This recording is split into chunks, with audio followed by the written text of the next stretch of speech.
grab a partner, and we're going to just move around. So just, you're in your wrestling stance, you're looking at pushing your partner, you're looking at pulling, getting some light grips, staying light on the feet, looking for, trying to get their elbows away from their ribs. And then you can also like feint down at the knees as well. Lately I've been working on trying to condition my partners, so like, I'm like kind of harassing their shoulder, they're bringing their hand up to sort of get it off. And I'm just like making him react to my hand, and then I'm waiting for the moment where I either get a cross grip, or like, right as I come in with the shoulder and his hand comes up, then I go from there. So it's just kind of like boxing, where you're kind of like making somebody react to your jab, and then when they're expecting like another close up here, I all of a sudden go for the underhook. So just think about these things when you're doing grip fighting. Move around, keep it light. Any questions? All right, 1, 2, 1, 2.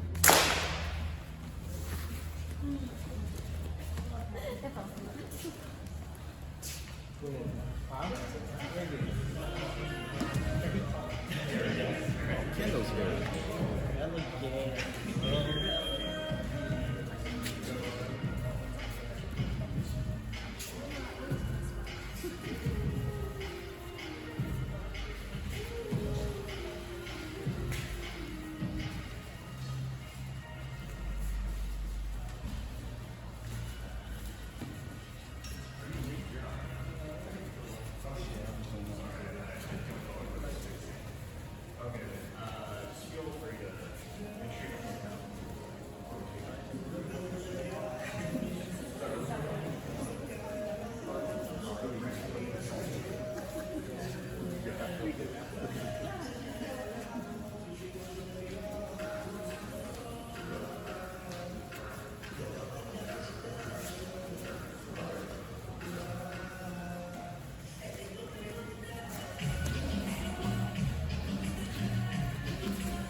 Some things to think about, like, I already talked about quickly about like conditioning my partner so that he's like expecting me to do something with my grips. You can also think about like using our grips to manipulate how we're stepping.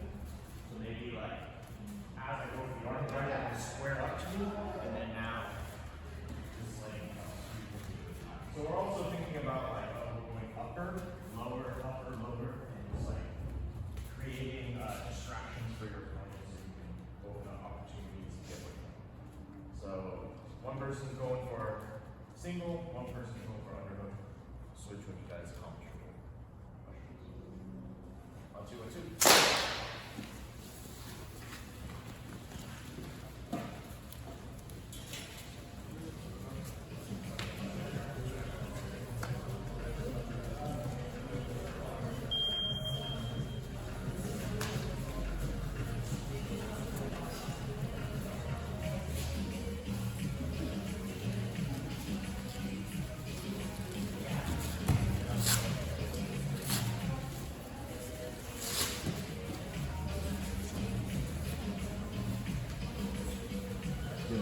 on snowboard boots.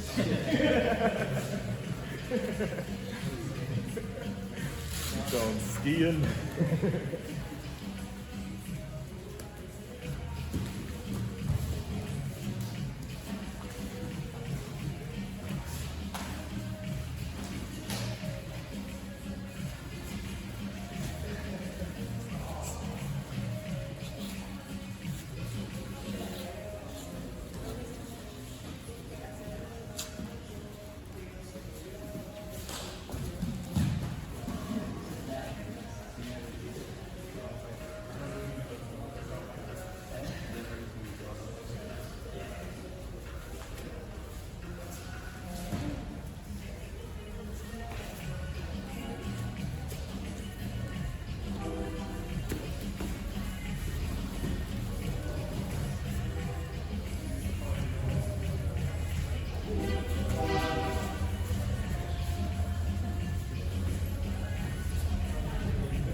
Singles, I have connected hands, I win the game. Or we're doing hand fighting, I go for an arm drag, I get to the rear, I have connected hands, I win the game. And we could also play around with snaps, connected hands, with my chest over his back, I win the game. Both of us are looking for some version of connected hands, whether it's a single, rear body lock, or front. Questions? We're just building off of what we're doing. So grip fighting, conditioning our partner to raise or lower his hands, using our grips to move his feet, and feinting as well. All right, 1, 2, 1, 2.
overhook and an underhook with the head on the overhook side. My goal on bottom is to basically sweep Johnny, or if the opportunity presents itself, I can enter this. So like maybe I can start going into my overhook game where I'm keeping his posture down. I can also look for submissions. Maybe I can go for triangles, whatever. So I can use my overhook, or I can go on the underhook side and start looking to do pinch headlocks, shoulder crunches, looking to extend his feet out and get my sweep. Let's say like in the case with he starts like pulling out, maybe I can scoot under him, start lifting him up, and if the opportunity presents itself, I can get into the leg entanglement. If I'm able to hold this leg entanglement, that'll be a win for me. But let's say like Johnny's pretty good and he like immediately strips this off and like exits and we go back to neutral, then that's a win for Johnny and we'll reset and switch positions. So anytime we accomplish our goal, we'll go from top to bottom. Questions? Play this game twice and then talk about some of the things with shoulder punches and pinch headlocks because I think it's some important details that we should all know. And then we'll play again.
Once I'm shifted off to the side, I like to bring my knee up all the way to the shoulder to really keep their posture down. This makes life a lot easier.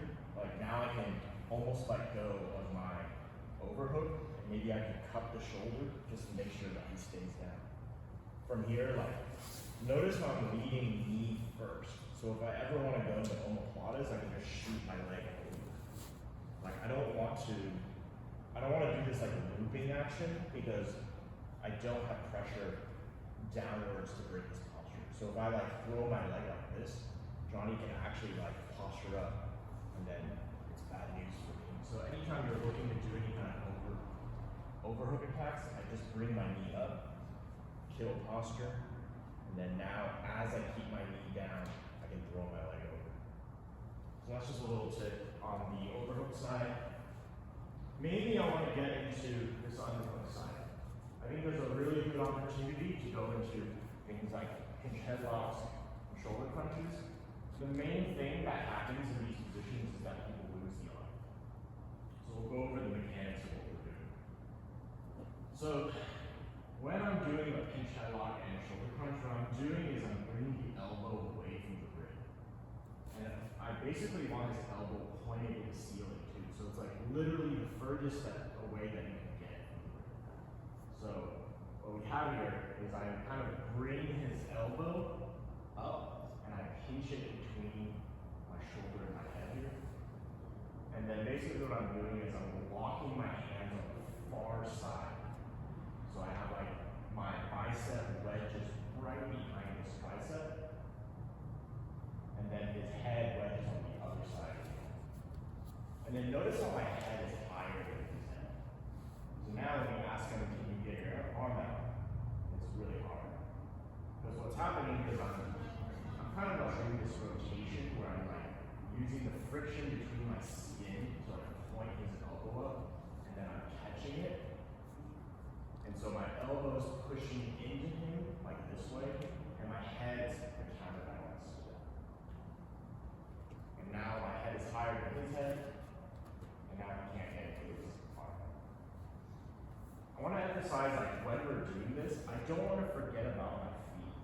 If I'm not connected down here, and I'm like just focused on doing this, yeah, Johnny can just push me over, and then I no longer really have good lower body position. So there's this concept like, if I'm connected up here, I have both my limbs connected up here, I want both my limbs connected down there as well. So now I can manage distance and really extend them outwards. You can put your foot right on the knee and push him out, and now he has no weight of base on his left side, and now we're just going to roll him over. Sometimes it's hard because like his knee's going to be on the mat and he's putting weight into it. So what I do is you can also bring him over a little bit, push the knee, and then come back. So it's just sort of manipulating his weight distribution. Another thing I like to do is also just block the knee with my foot and then just hold him towards me. And now he can't readjust the knee at all. Same thing, we're going over, straightening. A lot of similar concepts for the shoulder crunch. So you can think about the shoulder crunch as same like action with getting the pinch headlock, and then you're basically releasing the head. You're getting your like butterfly grip, forearm to forearm grip, riding like the soft part of the shoulder here. So I kind of like bring my wrist into the soft part of the shoulder, butterfly grip. Notice how high my elbow is. This is the reason why a lot of people lose this position. If I go low elbow, gives Johnny a lot of space. What happens when Johnny brings his head over body? He also gets a lot of space. So I'm keeping a high elbow. I want his elbow pointed at the ceiling as well. And I want my head here. And then when this happens, you can ask your partner if you're going to get your arm out. It's not easy. I really like to test this by letting go of the secondary hand. I should be able to keep it pretty well, just one arm. And then if you have this hand where you can like manipulate his head, or you can just go back to a nice strong crunch right here. Same thing with the bottom. I want to keep connected. I can either block his knee and pull him forward, or I can shift his weight, kick his knee out. Make sure he can't base on one side and bring him over. One thing I don't want to do when I'm bringing him over this way, I don't want to bring this elbow down ever, right? So like people like to wrench their partner's head like this to try and bring him over. What happens? This elbow goes down, he's able to do his arm. So once I get this elbow high, it's staying there. And if I want to like bring him over, like my entire body moves with that elbow staying very, very strong. And then from here, we get the sweep. Anyone have questions? Anyone needs to see any of that again? So just remember, high elbow, you're making your partner's elbow pointing at the sky, so you're kind of rotating their elbow up, tracking it between your head and your shoulder. Far lock or high elbow lock. Same thing again. Questions? We'll do some drilling. I can come by and answer questions. All right, on 2 and 2.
One more thing, just a little bit of defense. So now the question is like, all right, how do we get out of this, right? Because anytime I get put into like head off or going back to this loop stuff, right? So it's kind of the opposite of what the mom is. So they want to stay connected on the bottom. I kind of want to get up and get my head over his. Once I do that, I can pretty much slip my ankle. Problem is, like, if I stand up, I also expose the ability for him to get into the leg. So that's just a reason. But the reason why this grip is so strong is because once he gets it, let's say I can't get my hand on it, so he gets forward. The grip is strong because he's able to extend my body. This is bad.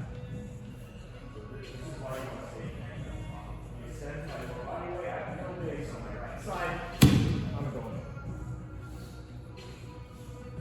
So even if someone gets a really strong grip on me, I'm immediately like trying to stand up and make sure that I can base on my right side. Whether that's standing up, whether that's like fighting his foot with my hand, right? If I can change the angle, all of a sudden this is mine. So you guys can think about like, how can you do both things at once? Which is, I don't want him to be too connected to my kind of fighting his foot, and I'm also thinking about trying to get my head on this. It's not going to be easy, but one way or another, there are ways to get it. So it's just a little bit of defense. So we'll play this game again. We'll do cocoon. So Johnny has overhook, underhook, sorry. Same thing, like if I can disconnect, or if I can pass a guard, then that's a win for me. Johnny's looking to submit, sweep, submit or sweep. Any questions? 1, 2, and 2.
So hopefully that was helpful for your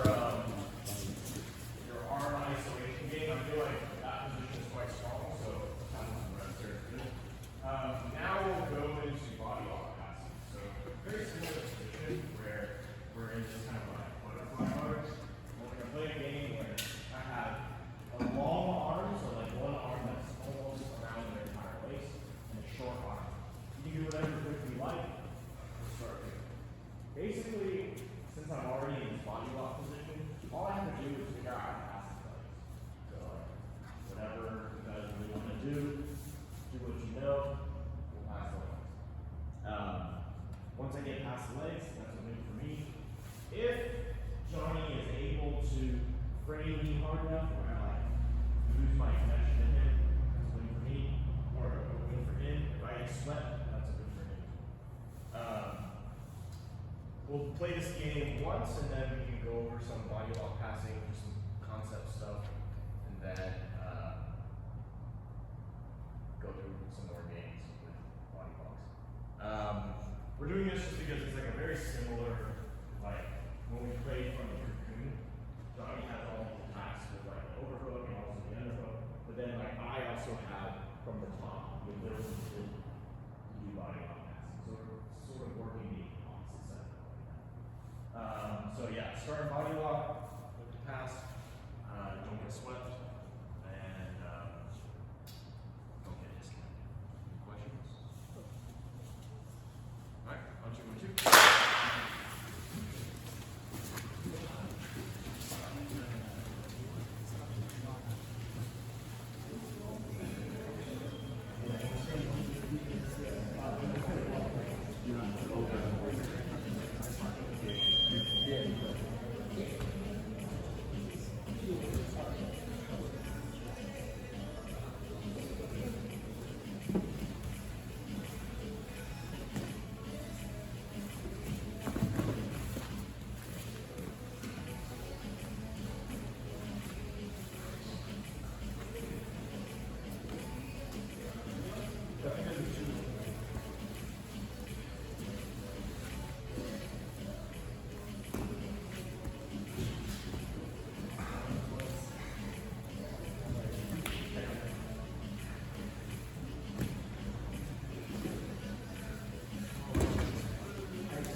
knee cut passing position. What are the similarities? What you're doing is you're basically like getting their knees apart, you're opening their legs, and you're occupying their legs so they can't really do anything with their lower body, right? If I'm here and I have like, I'm basically like pinning his bottom leg, I'm putting all my weight into his top leg, he's not using his legs to actually enter into a guard or anything like that. He's basically using it for it.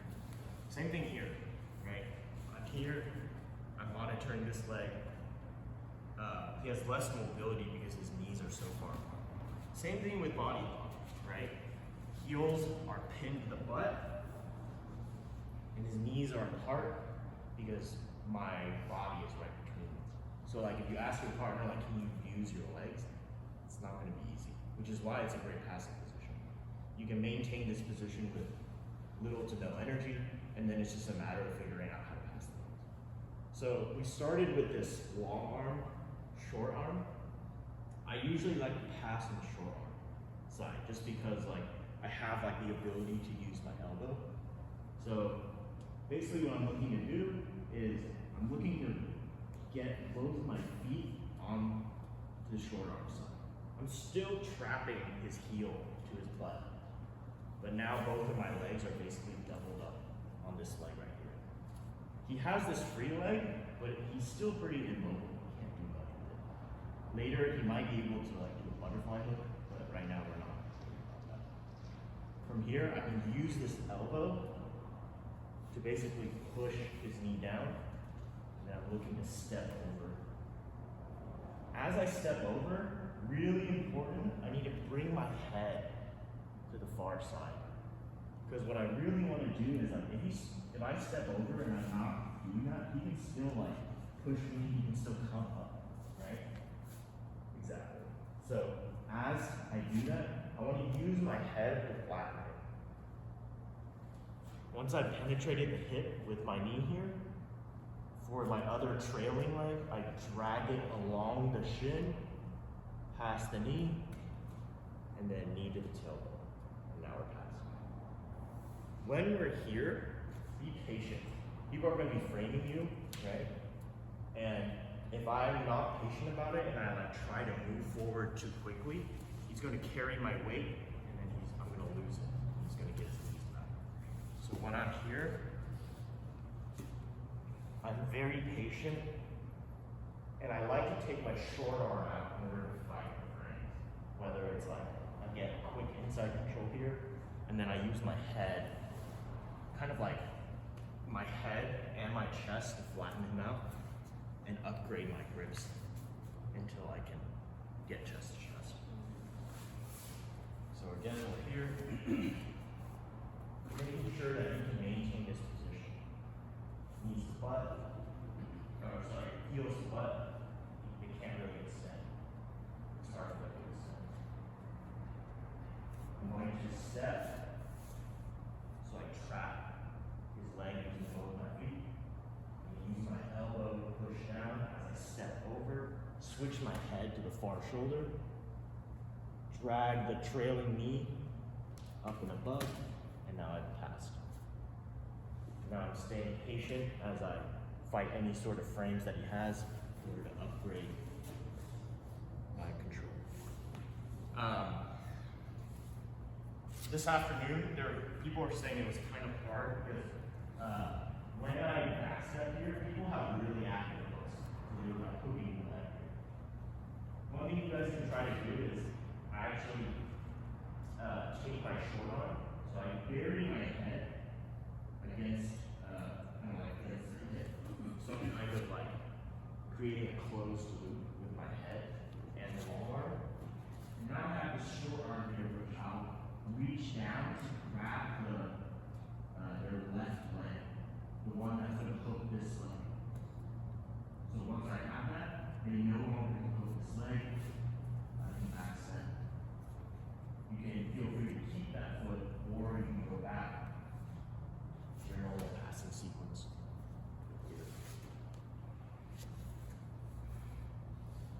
So we can do some drilling on that. I guess I'll add one more thing, which is like what is Johnny supposed to do in this body lock situation? So if I'm good about it, he's not going to be able to use his feet to push me out. But like, people like to frame here, which isn't really going to do anything because like basically they're framing my body, which is going into their legs. So it's like I'm not really going anywhere. It's just kind of uncomfortable. So the right thing to do is actually pull my elbows open. Right? Because the strength, my strength is like pinching my elbows to my ribs and just like making everything tight. So him pulling my elbows open and then creating a concave back so he can start pushing his feet off of his butt is going to give him power to start moving. So he'll pull my elbows open, he'll round out his back, and then now he can start sitting up. The reaction here is as he starts pushing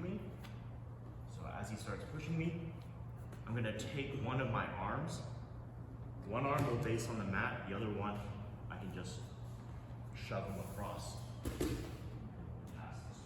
So it's more of like a reactionary thing where as they extend their legs, they're leaving themselves vulnerable. So like we're here, and then as he extends, they're leaving themselves vulnerable and I can take advantage of that. So that's a counter to a counter, but I think that's generally how I defend on the bottom, which is I pull their elbows open, trying to get my feet back into play so they're not stuck against my butt. All right, we'll do a little drilling on this. Practice body lock pass. If you want to try to use that little hand grab, hand assist, you can, and then I can come around and answer any questions. All right, on 2 and 2.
letting you step over.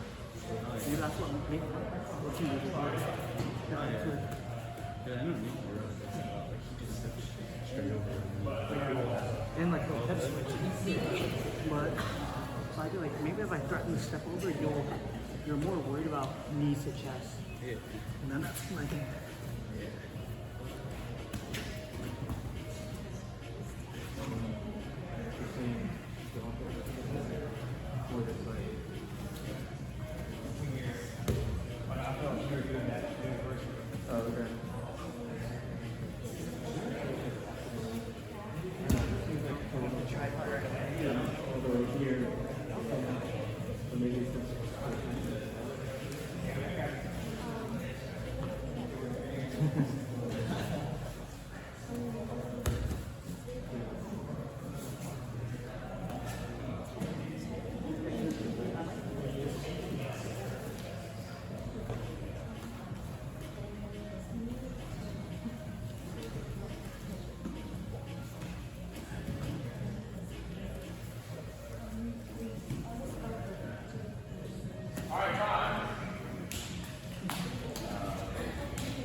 I'll do real quick on this. We'll play the game one more time, but just a note of caution.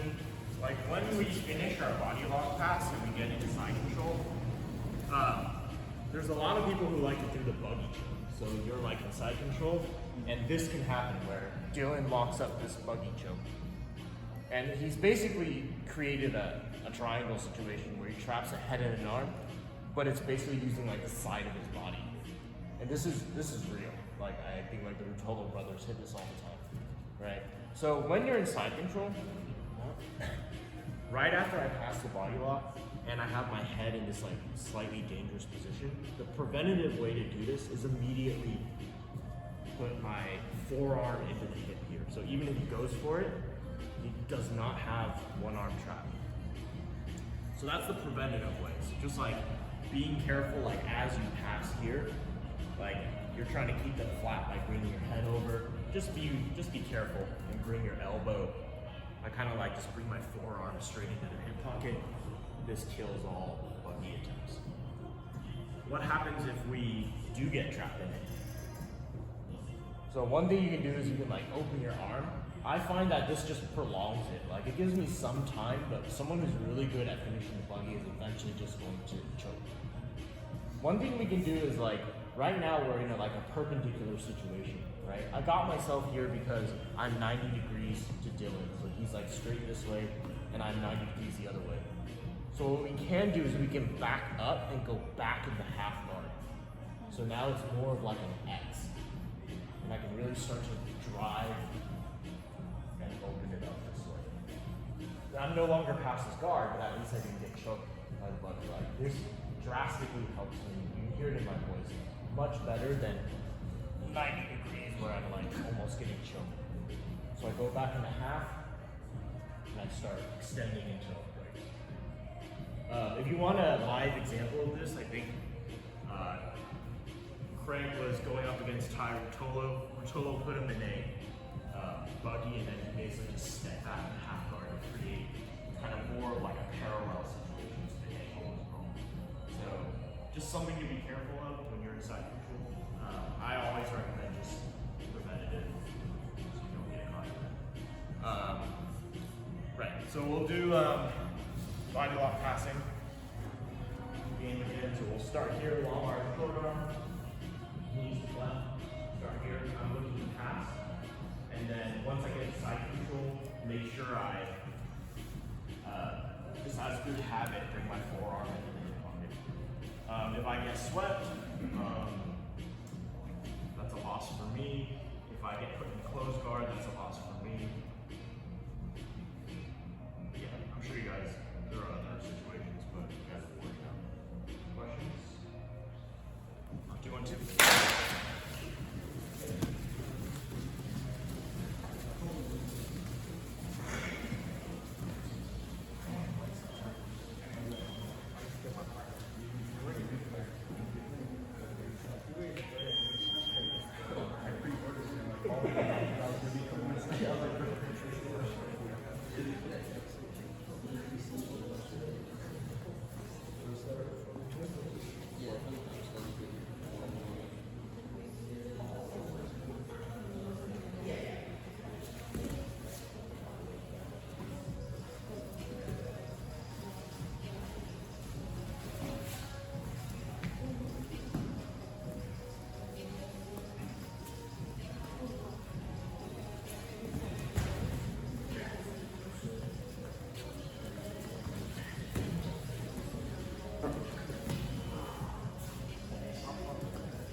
What you can't.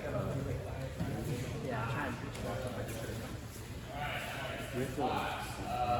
put more to your chest. This one. I'll be around to answer if you guys something comes up and you guys want to ask. Alan's going to be out for about a week or so, so I think a bunch of us are covering class. And yeah, hang out and see.